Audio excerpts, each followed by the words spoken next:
Il est 8h30, Alain Bauer est notre invité, professeur de criminologie au CNAM, auteur donc entre autres de ce dictionnaire amoureux illustré du crime chez Plon et chez Grunt. C'est un, comme on dit, c'est un beau livre dans la catégorie donc des beaux livres. Alain Bauer, je voudrais revenir avec vous sur ce qui a marqué l'actualité de ces dernières heures à Rennes. Il y a un développement, là je cite les policiers sur place, du narcotrafic avec une utilisation de plus en plus, facile des armes à feu, notamment des armes lourdes. Ouais, décomplexé, c'est le mot que je cherchais, merci Gallagher. Est-ce qu'il y a une évolution de ce point de vue-là, selon vous ? Il y a une régression. En fait, le crime organisé, depuis son installation historique à Marseille, par Carbone Espirito, ça il y a 100 ans, et qui n'a jamais disparu. Marseille souffre d'un kyste criminel, c'est une victime d'un kyste criminel, mais ce kyste n'a jamais été éradiqué, connaît des évolutions avec une augmentation rapide et puissante de la mortalité par règlement de compte. Nous sommes dans le cas d'un règlement de compte avec une victime qui est un enfant, mais la cible initiale était quelqu'un bien connu des services, comme on dit, sans entrer dans les détails. Une régression très rapide après les années 80, donc 80-86, des dizaines de morts. Puis, à la fin des années 90, on va dire au début des années 90, une réduction massive par une intervention puissante des forces de police, une action très volontaire du système judiciaire et du système politique, la peur du crime organisé étranger, parce qu'il n'y a jamais eu véritablement de mafia en France, on a des criminels plus ou moins organisés, mais les autres viennent surtout blanchir l'argent, ils ne veulent pas régler leurs comptes. Et puis au moment de l'effondrement du système frontalier, dans les années 2000, entre la chute du mur de Berlin et la création des zones sans frontières, au nom de la globalisation heureuse, et des bisounours qui gambadaient dans la luzerne comme si le crime avait disparu, de même que la guerre avait disparu, nous avons inventé cette espèce de mythe de la paix universelle et permanente. Eh bien, le crime s'est réinvesti d'abord en forme de prédation, le vol, le racket, le proxénétisme avec l'importation de nombreuses femmes et enfants d'ailleurs soumis à des criminels particulièrement violents. Et puis nous avons eu une crise dans notre système criminel à nous, puisqu'il y a eu une crise de sécession, une crise de succession dans la zone de Marseille. On a perdu le dernier parrain ou le dernier juge de paix du crime, Jean-G. Colonna, alors bêtement dans un accident de voiture, ce qui ne fait pas joli dans un CV criminel, mais surtout avec l'apparition de Farid Berama, la tentation des caïds des quartiers de prendre la main sur le crime organisé, et depuis, ils durent entre 3 et 5 ans, règlent leurs comptes les uns les autres, étendent leur processus d'imprégnation criminelle sur des petites et moyennes villes. C'est-à-dire, il y a vraiment un phénomène d'élargissement des zones de chalandise. Oui, diffusion. Et donc, on a aujourd'hui une réaugmentation massive de l'ensemble des phénomènes criminels. Ça, c'est pour le crime organisé, règlement de compte de type Rennes. Donc, pardon, juste, je m'arrête un instant sur ce que vous venez de dire. Il y a bien une réaugmentation et non pas une visibilisation de ces actes. Non, bien de plus en plus. En même temps, comme dirait l'autre, il y a une augmentation générale des violences homicides de toute nature. Celles qu'on voit alors qu'on ne les regardait pas, féminicides, et celles qui apparaissent comme des règlements de compte pour un regard, une relation amoureuse chez les adolescents, un automobiliste énervé contre un cycliste, etc. Et donc, alors qu'on avait atteint le plus bas niveau historique des homicides en 2012, 700, on a atteint plus de 1000 en 2023. Et si vous rajoutez les tentatives d'homicide que personne ne regardait parce que le service ne savait pas très bien les gérer, on a en 2023 le pire chiffre des 50 dernières années, c'est-à-dire depuis le début de notre appareil statistique moderne. Près de 5000. Mais comment vous expliquez ce phénomène-là, c'est un phénomène de pulsion de mort, de gestion de la violence comme un moyen de régler ses comptes sans passer ni par les médiateurs, ni par le système judiciaire, trop lent, trop compliqué, et puis surtout parce qu'il n'y a plus de règles. Donc on a un phénomène, alors je dirais de désinhibition, pour prendre un mot un peu différent, mais qui veut dire à peu près la même chose, Gallagher. Et donc ce phénomène-là, il couvre l'intégralité de la société. Aujourd'hui, tout augmente. Toute catégorie de volonté homicide, ce que j'appelle les homicidités, homicide et tentative. Une tentative, c'est juste un homicide raté.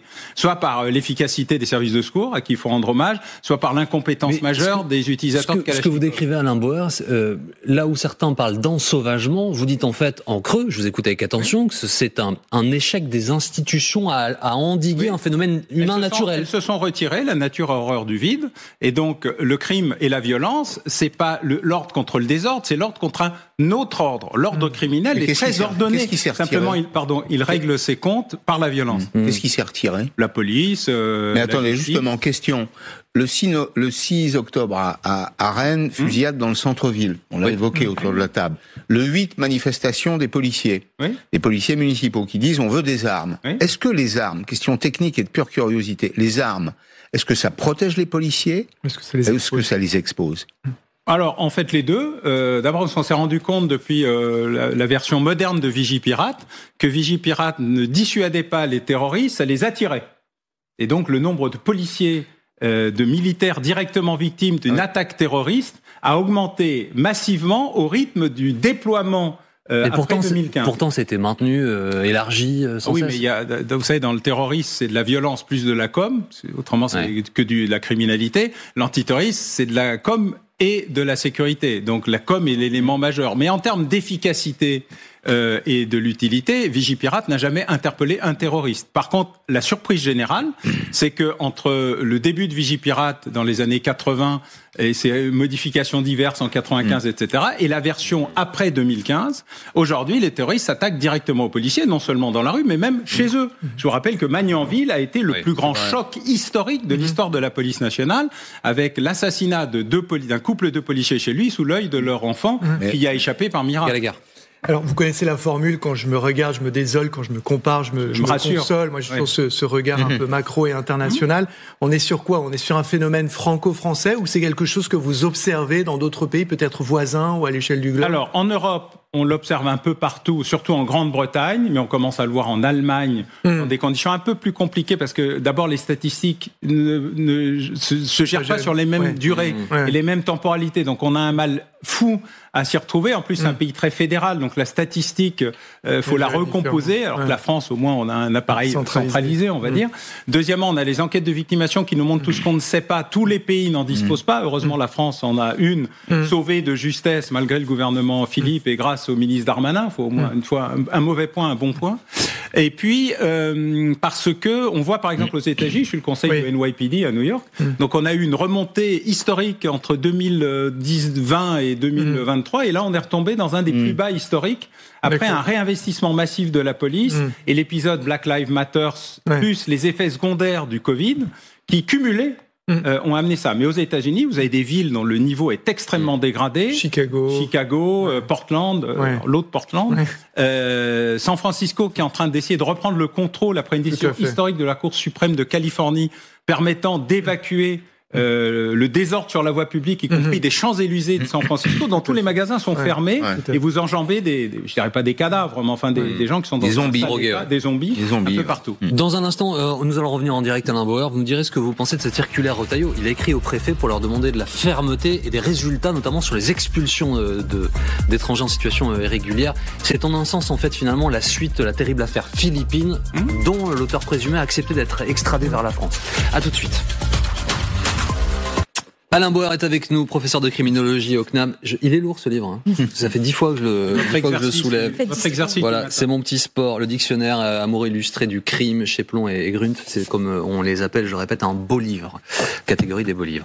Alain Bauer, le ministre de l'Intérieur est en compagnie du président de la République au Maroc. Il est allé parler notamment visa consulaire, départ de France pour les OQTF et demande dans une circulaire au préfet d'être plus efficace, un peu une politique du chiffre. Et il y a un lien avec l'actualité puisqu'on a appris hier soir que l'auteur présumé du meurtre de Philippines a accepté d'être extradé. Est-ce que vous croyez, pour des choses simplement, à ces circulaires et à cette volonté affichée de fermeté ? D'abord, le ministre de l'Intérieur, il est dans son rôle de ministre de l'Intérieur. Oui, mais est-ce que c'est la partie com que vous évoquiez tout à l'heure ou est-ce que c'est la partie efficacité contrôlée ? De toute façon, ça c'est de la com parce que le préfet ne délivre pas il délivre des interdictions administratives, mais pas des interdictions judiciaires. L'application est laissée à la libre volonté du laissez-passer délivré par le pays d'origine. Mais il est dans le rôle du ministre de l'Intérieur de dire qu'il est ferme, plus ferme et que c'est l'ordre, si je me résume bien. Ouais. Le vrai sujet, il est qu'a-t-il négocié avec son homologue, l'élément le plus intéressant, puisque les tentatives précédentes qui étaient trop fermes et un peu brutales et qui avaient oublié que le Maroc n'était plus une colonie et que nous ne l'occupions plus Voilà. Ça n'était pas une colonie, non, de mémoire. C'était une colonie, c'était un protectorat. Oui, mais c'était un protectorat colonial. C'était pas l'Algérie qui était devenue un département. Et une colonie de peuplement, d'ailleurs, une des rares de l'histoire de France avec la Nouvelle-Calédonie. C'est les deux catégories très étranges de notre histoire. Là, le débat qu'il a eu avec le ministre marocain semble avoir été plus intéressant et plus vivant que l'annonce officielle de la circulaire. Et puis, deuxièmement, je rappelle que le Maroc avait délivré le laissez-passer consulaire qui est arrivé 2 jours après la libération anticipée de l'auteur présumé du meurtre de Philippines. Donc le Maroc n'est pas le sujet le plus compliqué. Difficile. L'Algérie est le sujet le plus difficile. Donc ça fonctionnait. Est-ce que pour les Français, il y aura une rupture entre la période Darmanin et la période Retailleau sur ces questions-là, à votre avis ? Je ne suis pas sûr qu'ils soient très différents. Et si vous retrouvez les déclarations de Gérald Darmanin, au ministère de l'Intérieur, il est assez rare que quelqu'un vous explique qu'il va être laxiste, ouvert, bienveillant. Tout ça n'arrive jamais. Alors ils le sont avec des méthodes plus ou moins... Enfin, l'arrivée de Pierre Joxe avait été un événement pour un ministre de gauche très ferme. Manuel Valls n'est pas connu pour sa faiblesse naturelle. Donc, c'est pas un sujet. Le problème, c'est l'efficacité. Aujourd'hui, il y a 7% des OQTF portent sur des faits graves, délictueux ou criminels. Toutes les autres ne servent à rien. Parce qu'elles ne sont que de la gestion administrative du flux. Donc ce que vous dites, c'est qu'il faudrait capacité. Se concentrer sur celles qui sont d'origine délictuelle. Et en plus, on peut le faire sans modification majeure et sans crise de censure constitutionnelle, en expliquant qu'au moment de la condamnation ferme et définitive à une peine de plus de 3 ans, 5 ans, 7 ans, vous choisissez celle que vous voulez, ça n'a aucune importance. Donc essentiellement, pour des criminels et des violeurs, sujet qui ne devrait pas faire l'objet d'un large débat à l'intérieur de la classe politique, même à l'extrême gauche, eh bien, au moment de la décision judiciaire, il y a une décision d'expulsion automatique à la libération. Donc une forme de double peine, en fait. Non, une peine complémentaire. La double peine, c'est un sujet qui d'ailleurs ne devrait pas se passer comme ça, parce que je ne crois pas que qui que ce soit en France souhaite garder des violeurs et des assassins sur le territoire quand ils y sont en plus de manière irrégulière. On est bien d'accord. Donc, ce processus-là donne 5 ans pour obtenir un laissez-passer consulaire, ce qui est très largement suffisant pour négocier, faire des bras de fer, des rodomontades, aller négocier des contreparties, et le faire de manière automatique à la sortie. C'est-à-dire que la sortie est directement l'avion avec le laissez-passer qui a été obtenu avant. On peut faire des choses relativement simples. Pourquoi ça n'est pas fait alors ? Non, ça paraît trop simple. Quand vous écoutez, ça paraît... Non, mais attendez, Alain Bauer, je le dis dans un sourire, mais c'est une réalité. Vous connaissez les responsables politiques, vous leur parlez, vous êtes consultés. Vous avez sans doute, ce que vous nous dites ce matin, vous l'avez sans doute déjà dit à des responsables. Il n'y a qu'à gagner là, dans ce que vous décrivez. Bah alors pourquoi ça n'est pas fait ? Écoutez, c'est un mystère permanent, mais vous savez, quand on me demande de venir commenter des effets politiques, comme tous mes collègues, experts académiques, journalistes, etc., on nous le demande après qu'un processus législatif est totalement merdé. Mais on ne nous a jamais demandé avant. Le Parlement, à la différence du Parlement britannique ou du Parlement américain, qui a des outils formidables, GAO, etc., qui nous dit, bon, mais si on fait ça, quels sont les effets ? Alors après, vous décidez ce que vous voulez, en sachant quels sont les effets. Aujourd'hui, nous connaissons les effets pervers et négatifs de toute une série de mesures. La dernière, sur la gestion des gardes à vue dans les commissariats, qui fait perdre 15% des effectifs. Sur la gestion des déplacements de supporters, avec l'individualisation de la billetterie. J'ai écrit un rapport il y a 2 ans. Il a fallu 2 ans pour que tout d'un coup, on décide qu'on allait peut-être pouvoir le mettre en application. Tout le monde, d'ailleurs, sait. Mais c'est le processus de digestion du monstre froid qu'est notre administration bureaucratique qui sait tout sur tout et n'écoute jamais personne. Et surtout pas le terrain. Parce que les policiers, ils en savent autant que moi, voire plus. Ou les gendarmes, ils savent très bien ce qu'ils pourraient faire pour améliorer leur... Alors justement, la France est un des rares pays où il n'y a jamais de cercle de qualité pris à la base, sur le terrain, parce que l'État central tout là-haut, la noblesse d'État, comme disait Bourdieu, c'est tout. Donc n'écoute rien. D'un mot, Alain Bauer, vous venez de citer les policiers et les gendarmes.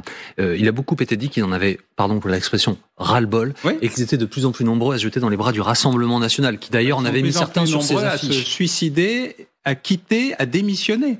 Parce que quand on vous parle des créations de postes, les supports d'emploi ne font aujourd'hui que compenser les départs. Contrairement à ce qui se dit régulièrement, il y a autant de supports, voire un peu plus qu'avant, mais il y a beaucoup moins de présents, d'actifs, et je ne vous parle pas de ceux qui sont en dépression ou en arrêt, parce que leur travail est devenu insupportable et qu'ils deviennent les cibles, non pas seulement du risque du métier au moment où ils interviennent, à un moment où il ne faut pas, mais de guet-apens organisés. C'est pour ça que je dis qu'il y a un effet magnétique aujourd'hui d'agression. Il peut y avoir à un moment un point de rupture dans la société. Si vous regardez l'état moral des policiers, ceux qui sont mes élèves ou des gendarmes, qui vont un peu mieux, mais pas tant que ça, vous vous rendez compte qu'aujourd'hui, il y a une perte d'attractivité, d'intérêt et même d'engagement dans la profession, et particulièrement dans la police judiciaire. C'est celle qui s'occupe des affaires criminelles les plus graves. Elles sont là, les affaires criminelles. Alors, c'est un dictionnaire amoureux illustré du crime. Oui. Donc, il y a aussi des bonnes nouvelles, de la fiction. Voilà, il y a de la fiction, il y a des termes techniques, il y a beaucoup de belles photos, des articles, etc., etc. Franchement, c'est un très beau livre. Merci beaucoup, Alain Bauer, d'avoir été avec nous ce matin.